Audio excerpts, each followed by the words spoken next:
Welcome to Seeking Alpha's Alpha Trader podcast, brought to you by CME Group. I'm Aaron Task alongside Stephen Alpha, managing editor of Seeking Alpha. On this week's episode, we will answer the question, who's the greatest money-making manager of money of all time, with Greg Zuckerman, author of the new book, The Man Who Solved the Market. The book just hit the shelves and it's already making waves. Also going to talk a little bit about the streaming wars with Disney Plus launching today. We'll be right back with all that and more.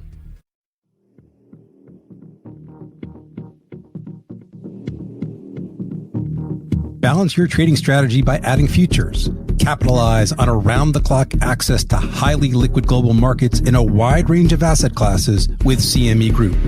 See what adding futures can do for you at cmegroup.com/alpha.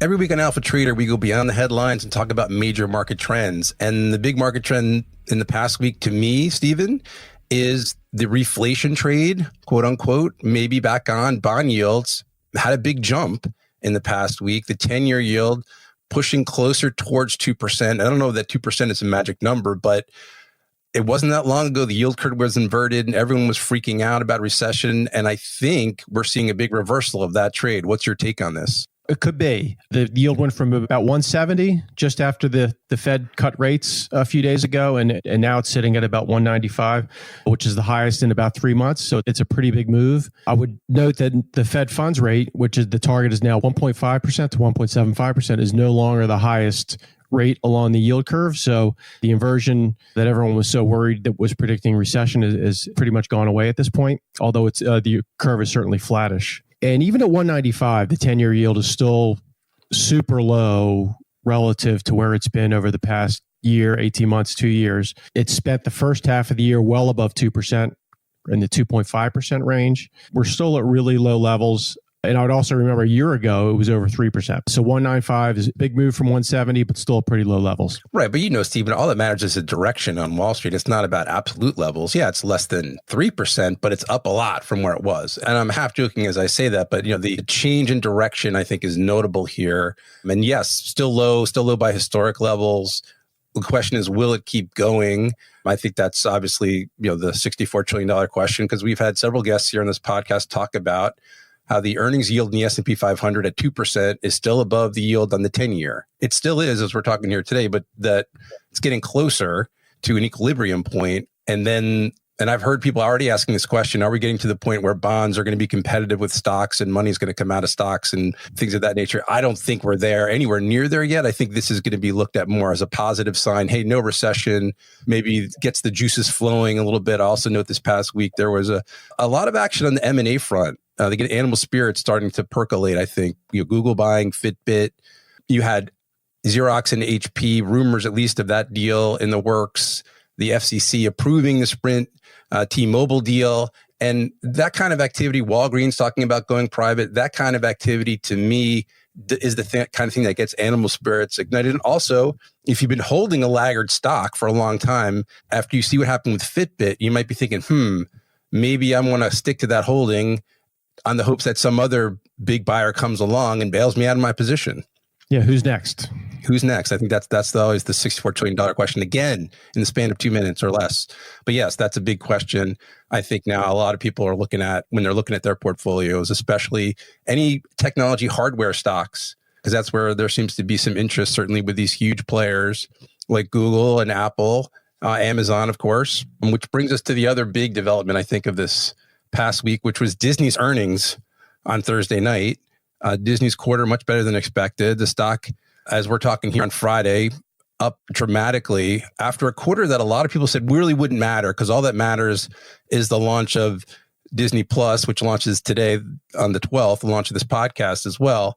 And all the excitement is going to be about what happens going forward. But this past quarter, Disney did really well just with their core business. And we can't forget that is a very strong business going into this, their real entry into the streaming wars. They seem to be firing on all cylinders, and some of the buying could be also just markets anticipate, and folks might be buying ahead of the launch. Another $64 trillion question is what this means for Netflix, which has just been a favorite of the shorts all through Just an incredible story, a meteoric rise, continues to be a favorite of the shorts. David Einhorn was out with his letter recently, making his case for shorting Netflix. Is this really the time that the shorts are going to be right on Netflix? It is a great question. I think, and a lot of that hinges on the fact that Disney Plus is only going to cost $6.99 a month, and Netflix, their most popular deal, is $12.99 a month. Now, I don't know how many people are going to say, I can't afford Netflix anymore because of Disney Plus. So I don't know about cancellations, but they might have issues with subscriber growth, which has been a drag. They lost domestic subscribers for the first time in nearly a decade earlier this year. And last quarter, they added just over 500,000, which was well below its expectations of 800,000. So this is definitely a challenging time for Netflix. David Einhorn's, I'm not going to bet against him, but I don't know that Netflix is in peril here. I do think the bigger issue is that you have not just Netflix and Disney, but you also have Apple and Amazon, and Comcast is coming along, and AT&T's got a streaming product. There's just so many streaming products out there that the money that's going to be spent already and going forward on content is astronomical. I mean, they're talking about $11 billion just for Disney over the next 5 years on content. Yeah, it's all about content. As Einhorn noted in his short report, Netflix has this massive library of titles that they value in the balance sheet at $23 billion. But Einhorn says really what it's all about is just a handful of kind of new shows. And you can make the case that the rest of that library has actually very little value because nobody really watches it. I would also remind that Netflix CEO Reed Hastings, who I like a lot, kind of the anti-Elon Musk, if you will, he was out this week. He doesn't think subscriber growth is the metric to look at anymore. He thinks it's total subscriber viewing. So with those numbers slowing down, he doesn't really want us looking at it anymore. So we'll see. And another thing to note is, yes, are people going to cancel Netflix over Disney over a few bucks?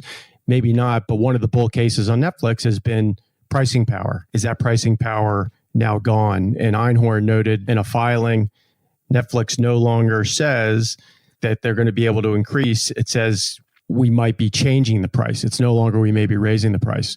So he wonders whether the next move in Netflix pricing is actually going to be lower. Right. That would make sense. You have to think so. So first of all, I need to correct myself. That $11 billion number I just gave, that's a projected loss for Disney's streaming services businesses combined until 2024. So a lot of that money is going to be spent on the content that they're going to buy and produce, but also on the technology itself and distribution. So my correction there. So I think the thing, you touched on it, Netflix wants you to focus on, or wants you as investors to focus on how much time people who are Netflix subscribers are spending on Netflix, binge watching and things of that nature. And to me, it's going to get down to the user interface, because I have a hard time finding stuff on Netflix. There's just so much content there. Their search seems to me, again, this is anecdotal, has gotten worse over the years. It's hard to find the things. Even if I know the name of the show that I'm looking for, I often can't find it. So I think that's going to be a big, one of those things that you don't think about from the top, but what's the easiest service to use? I would say the same thing about Amazon Prime. Their interface is not great. Can Disney do it better? Will they make it easy for me to find the shows that I want to watch? And more importantly, the shows that my kids going to want to watch? Because I can tell you, I have young children. We're going to be a Disney Plus household. Because that archive of Disney programming is incredible, family friendly, and that's going to be a huge boost for them from the get-go. But again, it's all about execution. And that's where I think ultimately that's going to be a lot what separates the winners and losers in the streaming wars that are really just getting started.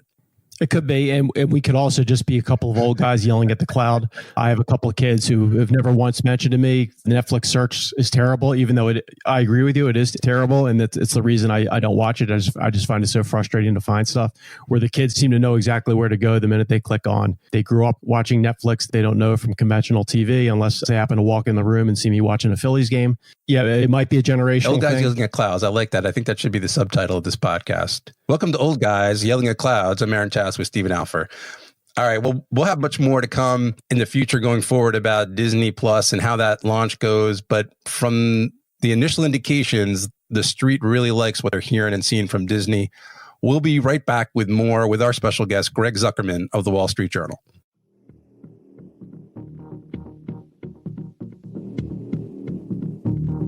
Take a deep dive into futures to arm yourself with knowledge to expand your strategy with confidence. See what adding futures can do for you at cmegroup.com/alpha.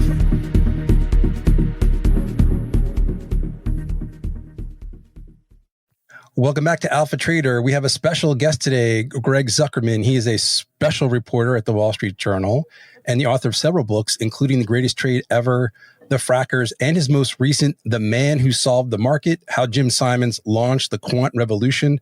Greg, thanks so much for being with us, and thanks for getting dressed up for the podcast. I really appreciate that. Yes, I'm very technologically savvy. I'm still catching up to these whole podcast things.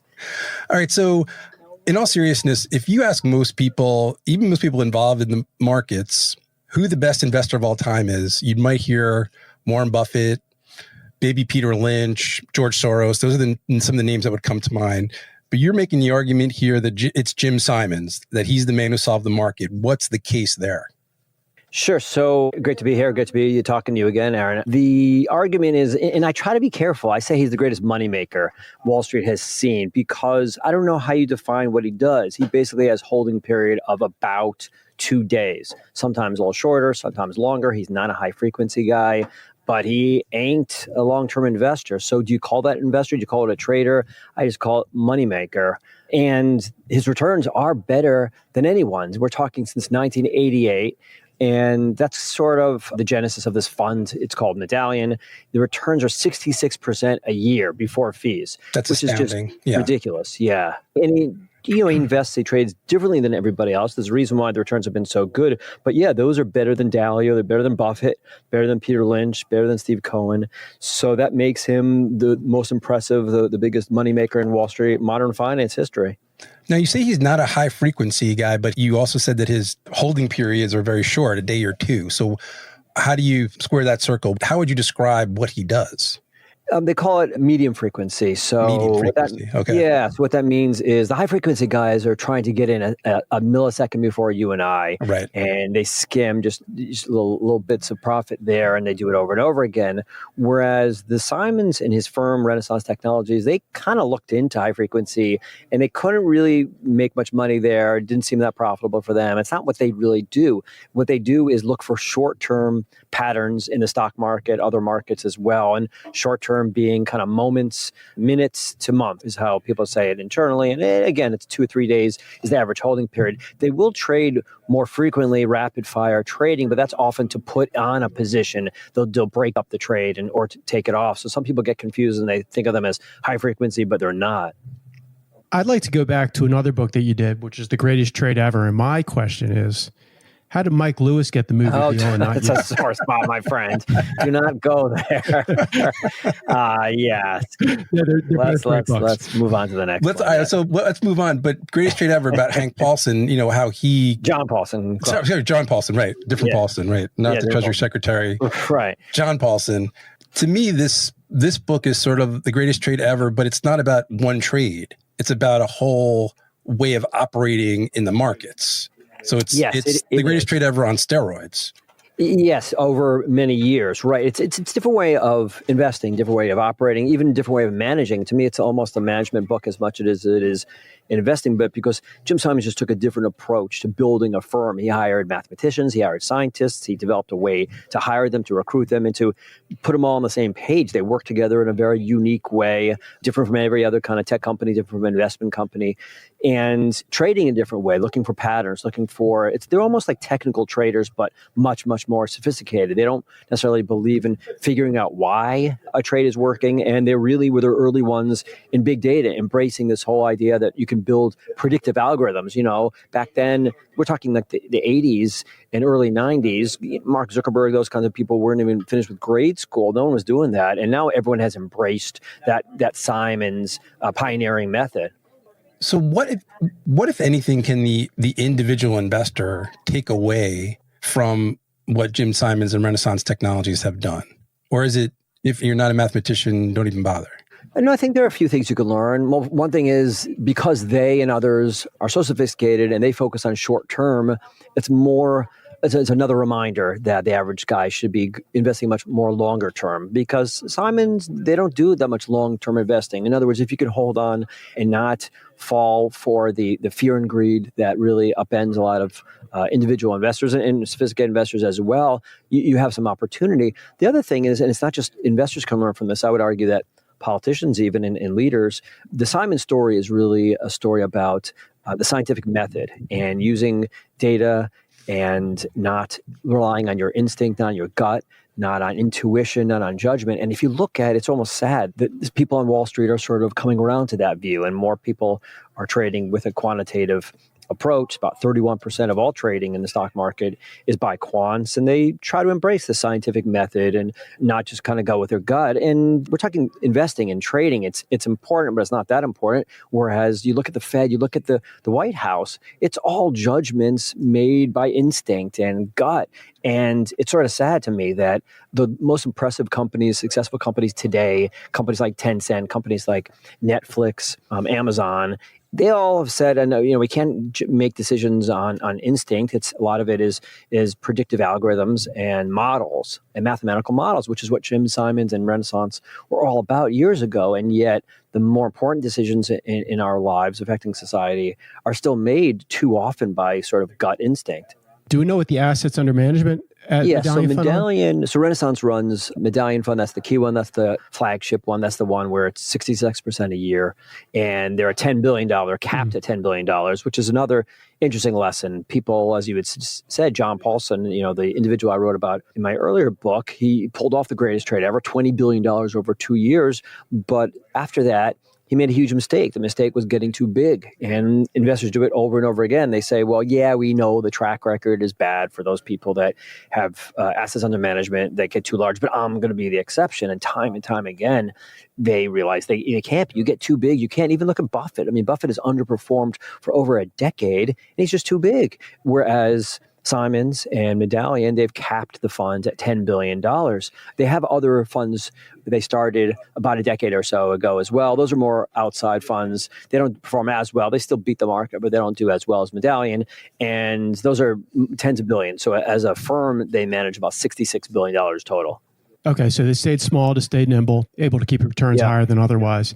Another thing that fascinated me was he in the 70s, I guess in the 80s, is mostly in the commodity markets, the currency markets, like a lot. And there were a lot of quant guys back then. There was Ed Secoda and Richard Dennis and William Eckert, Monroe Trout, Larry Height, and they all did very well. It seems like Simons was somehow able to transfer some of those algorithms to make them work in a much bigger pool, which was the stock market. That's exactly right. Yes. So until 1994 or so, Simons was a pretty well-respected investor. They ran a hedge fund. There was about $800 million.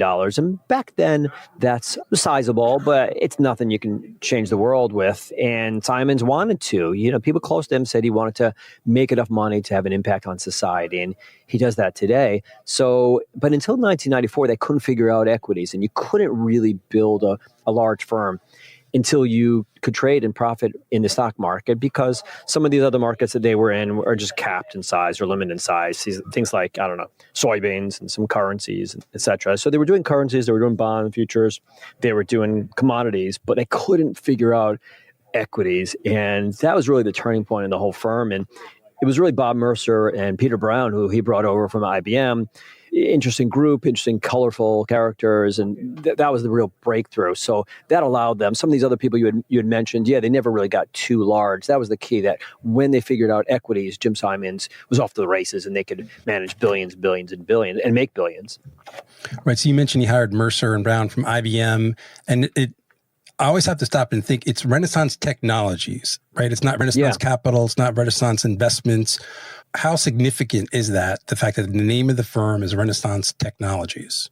It is significant in that it's a reminder that it was close call whether they were even going to stick with this whole investing and trading thing. So early on, Jim Simons was doing the trading and investing along with others. He had hired some super mathematicians from different universities, and they were working on models, but they weren't making that much progress. And Simons has a lot of curiosity about the world, a lot of interests, a lot of hunger for money, and he was doing venture capital. He got behind a number of interesting different startups, and that's hence the name technology. So it could have gone either way. They could have, if they hadn't figured out equities, and there was another turning point even before that in 1990 where they shifted from long-term trading to shorter-term trading for the commodities and currency, that kind of futures trading.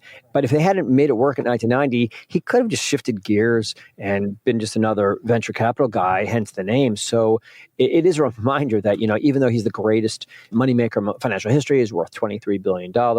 He manages $68 billion now. He's going to go down in history. It wasn't an easy path to get there, and it almost wasn't to be. Right. So I think that's a great lesson for anybody, no matter what profession you're in. The path wasn't direct. It wasn't easy. I also think, correct me if I'm wrong, you note that he wasn't a billionaire. Obviously, that's a tremendously successful level, but he wasn't a billionaire until he was in his 50s. Is that correct? Yeah, the whole Simon story is a fascinating one because as of late, in his 40s, he was just another guy trying to make it happen. It's another reminder that, sometimes late in life, you can have these breakthroughs. The funny thing is, a lot of the people I write about, for whatever reason, are sort of 50 and older when they have their remarkable breakthroughs. John Paulson was older. I did this book called The Frackers about individuals, colorful characters in the country who found all this oil and gas that's changing everything. And it's an interesting point that sometimes you can have these breakthroughs late in life. And yes, Simons was a geometer and one of the greats of the last 50, 100 years. So in the mathematics world, he had really established a presence, and he was a code breaker for the government. He led a really rich life until his 40s, but he hadn't really done much in the stock market. He was dabbling here and there, not much. And late in life, he became not just wealthy, but he became the greatest investor, I would argue, or trader or a moneymaker. So it is an interesting lesson for those of us who are still trying to figure things out later in life. Trying to figure out what I want to be when I grow up. But in all seriousness, I mean, we live in a culture that celebrates youth. And you mentioned Mark Zuckerberg before. There are so many examples today of people who having incredible success at a very young age. And if you don't make it by the time you're 30, a lot of people think, oh, well, that's it. It's over for me. So I agree, and maybe I'm drawn to those as I get older. Time and time again, there are these kind of 40, 50-year-olds who have remarkable, world-changing breakthroughs in my book. So I don't know. There is a theme there. There's a theme there, and also again the fact that he didn't go to finance class. You write that he really didn't know how to estimate cash flows, and he did things totally different than anybody else was doing. And again, he was a maverick. On many levels, but just the way he was investing, people said this is never going to work, right? That's exactly right. So again, I'm drawn to the outsiders who somehow change an industry. And if you think about the experts over the past, decade or two, they keep getting it wrong when it comes to things like the financial crisis or how Exxon and the big guys all said, oh, you can't find any oil and gas. And here, they're not just mathematicians, the people that work with Simons, and they're mathematicians and scientists. They're people that don't even necessarily care anything about investing. Some of them aren't even capitalists, very left-leaning individuals, some of them internally, some are right-leaning as well. It's a whole interesting mix of characters. But he doesn't even hire from Wall Street. He doesn't want people from Wall Street working for him. And yet, they're the ones who conquered Wall Street. So it's a real irony. It's a paradox there. Why is it that the group of individuals who not only know nothing, but care very little about investing, they're the ones to master something that you and I don't know, I was reading about investing, in grade school. I used to love that stuff. And a lot of people on Wall Street and finance grew up trying to master the subject. They tried to and failed, and yet he's the one who succeeded. It's real curiosity. Have returns suffered at all in the past few years as they're no longer the only ones playing in this pool? Every Tom, Dick, and Harry has nuclear theorists and rocket scientists and high-level mathematicians running trading strategies for them. Is Simon still able to beat those guys? It's a good question. I keep waiting for the returns to slow, but they haven't. People internally are waiting as well, quite frankly. You would think so, right? There was a time when it was an oddity to be a quant. On Wall Street, they had them, but they usually were people working on risk management or structuring products and things like that. I write about it in the book. And today, everyone wants to be a quant, or everyone is a quant. I make the point in the book that it used to be the case that MBAs said, well, we can always hire a programmer if we need one. Now it's sort of the other way around. We can hire an MBA if we need one. So you would think his returns, there is more competition. And it's not just that. The nature of the market really is changing, where it used to be that, and they joked internally, they couldn't figure out why they were making so much money. And somebody said, well, we're taking money from the dentists. So in other words, the small individual investor who panics or gets greedy and that kind of thing, makes mistakes, and they take advantage. But there aren't as many dentists playing the market as there used to be. So it's more sophisticated people, and it's ETFs and passive funds, and so the nature of the market is changing, and yet they've been able to stay a step ahead. I don't know if it can continue. Frankly, you wouldn't think it could, but internally they tell me that this year has been another good one, and it's not just the returns are good; they're so steady. Their steadiness is just as impressive. They don't have awful months, awful years. They just don't have them, unlike some of these, even a lot of great investors. So that's just remarkable. That's remarkable. And we're talking with Greg Zuckerman, Wall Street Journal special reporter. His latest book is The Man Who Solved the Market, about Jim Simons and the quant revolution at Renaissance Technologies. And you just reminded me of something I wanted to ask you about. So Jim Simons, billionaire by this point last year, many times over, hugely successful. But you write about that he had to panic himself, right? So again, it's amazing to me that, the markets were falling into last year. It looked like it was Armageddon. I mean, I think people maybe forgotten how ugly it was, but even you say Jim Simons was starting to freak out a little bit. Is that true? Yeah, I mean, I went into this project thinking that, okay, he's worth $23 billion and he's got this unbelievable track record. He's kind of solved it, and that there isn't much emotion and there's not much drama involved. And, as a writer, I was a little wary of that. But then when you dig into it, you realize these guys, you almost have to fight your instinct to be a quant. At least some people do. In other words, they turn the decision-making over to computers and models, and they often don't even know why the models are acting the way they are. It's a version of machine learning, but they're humans too. They're emotional in their own way. So last year, as you suggest, end of last year, the market was collapsing. Simons is on vacation with his wife in Beverly Hills, and he looks up at the screen. He sees how every day the market's going down, and he starts getting nervous like you and I would, and he calls. This is not so much, he doesn't run the firm anymore. He's 81 years old, but he's got a huge amount of money of his own, and he calls the guy who runs his family office. He's like, you sure we be buying some protection here? Just like you and I would. The market's going down, you get bearish.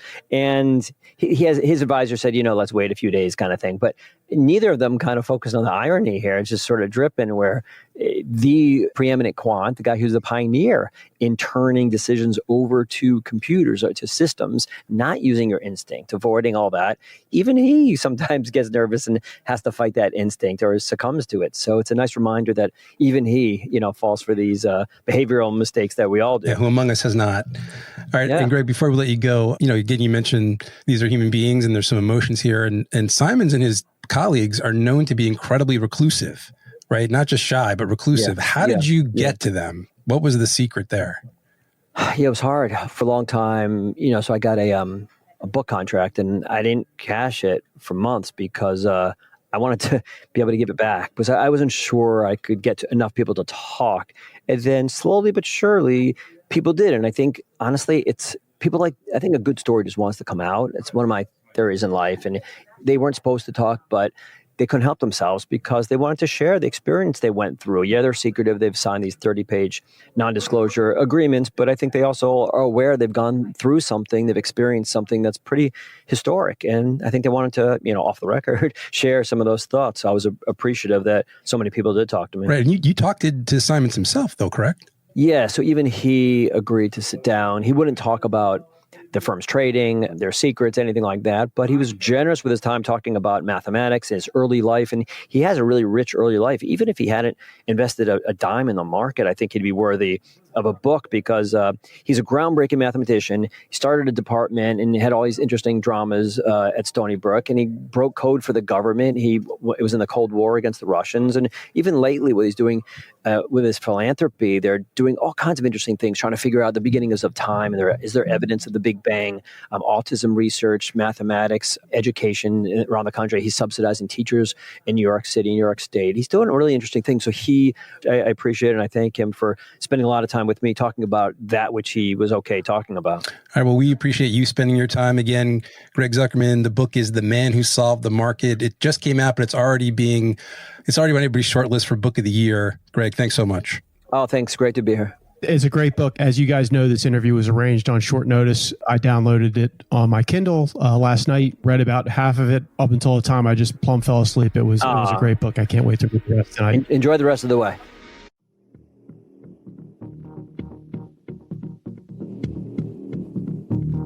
Ready to add features to your trading portfolio? Just visit your online broker and get started. plug into valuable educational materials from CME Group, and connect to an online broker today through cmegroup.com/alpha.